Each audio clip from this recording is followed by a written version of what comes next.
Hey everybody, Will Hamilton, and we are going to be talking about one of my favorite plays, trench warfare, great at the recreational level against pushers, moonballers, and basically any type of player that likes to hold you back.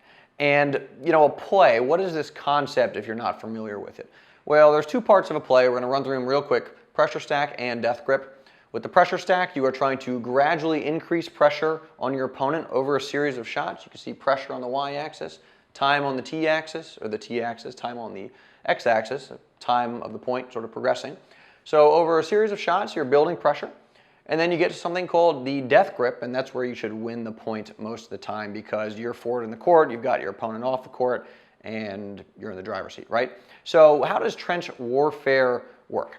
Well, I don't know if I would consider myself a student of history. Maybe, I don't know. I read Wikipedia a lot, so I have a PhD from Wikipedia, which is worth a lot, right? So, World War I, you've got trenches. It's trench warfare. And basically what would happen is one army is down here and the other army's up here, and one would try and advance towards the other person's trench, right? You sort of move forward like this, and hopefully the other army starts to retreat, right? They back up because they can't repel your advances. So how does this work for tennis? Well, the baseline over here, this is your trench, and up here, this baseline is your opponent's trench. And it is the same deal. You want to slowly advance forward over a series of shots, and simply by moving forward into the court, you are going to apply more and more pressure to your opponents. And the reason that happens is because as you get further in the court, you take time away from your opponents, your angles open up, and you actually have more court to work with. When you're forward in the court, this area of the court here actually opens up. You can reasonably place the ball here and actually force your opponent to run forward. I mean, you probably know this just from playing a lot. It's hard to hit a drop shot from the boonies, but when you're up here, then the drop shot is actually viable. Now, the trick for pulling off this play is being able to handle all sorts of trajectories. And this is where it gets tricky, because you're saying, well, Will, that's pretty simple. I'm just slowly advancing forward. Wow, it's, shocking knowledge, right? So here's what you need to be able to do to make this play work. So we got the side perspective of the court. Here is your opponent, and here is you. So we'll go villain over here and hero over here. Now, villain, if we've got a pusher, is going to be hitting you real high trajectory balls. And let's say that here's your trench, right? So here's the baseline. This is your trench right here.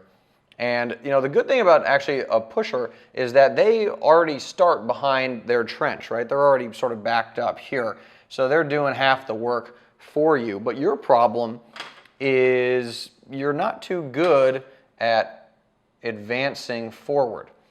And the reason it's tough, I'm trying to put one cap on top of another, that didn't work too well. The reason it's tough is because when you're back here behind your trench, now you're hitting the ball, let's say, like waist high. You've got, an amount of time you're comfortable with. And, you're just comfortable hanging out back behind your trench. But as you advance, this shot your opponent is hitting you is now tough because maybe the ball now gets higher in your strike zone as you've moved forward to here. So, that could be maybe on the baseline for you. Who knows? And then as you move forward, well, the ball might come down a little bit, but now you've got this this real steep trajectory off the court. So that could be tough, and maybe that corresponds with right here. So you're behind the baseline, then you advance a little bit, then you advance a little bit more. And then you keep advancing, right? But maybe this area around the service line corresponds with a shot here. So now it's actually coming down, and maybe you're hitting a volley, maybe you're hitting a swinging volley, and so on. And then you continue to advance, and maybe this ball is now an overhead of some sort. So this being able to deal with all of these shenanigans here is what makes trench warfare actually a difficult play for you to pull off. And it's one of the reasons, probably the main reason, that a pusher or a moonballer is so difficult, because He knows that, look, I'm going to hang out behind my trench, whatever, and I just throw all this at you, these high trajectory balls. I know my opponent is going to really struggle dealing with all this various junk as he tries to advance forward, right? As he leaves his trench and tries to advance towards mine, he's really going to struggle with all this stuff. And from the pusher's perspective, most recreational players can't handle it too well. So now what you're thinking is, great, how do I learn how to do this? And we're going to put up a link either on the page or maybe in the video, if you're watching on YouTube, to a drill called the Inside Man. It's with a buddy of mine named Yano Zhu, fantastic coach, former Davis Cup player. And he's a heck of a coach. And this exercise is going to teach you how to do this stuff. So click that and go watch that video. We're also going to put up a link to another one of Jan's videos, Modern Tennis Footwork. I know a lot of you in our community have already seen this one, but hey, it might be good for a refresher. And if you haven't seen it, absolutely watch that. One of our most popular videos, for good reason, because it's incredibly powerful. It teaches you some simple footwork that allows you to just move forward into the court naturally, essentially, utilizing footwork you already know how to do. And hey, it actually adds some pace to your ground strokes in the process, so you don't have to sort of swing harder to hit harder. So very good stuff. Go check out those videos. And now that I'm wrapping this one up, maybe you could, if you're still watching, please leave a comment below and let me know what you think. So thanks for watching, and see you guys soon.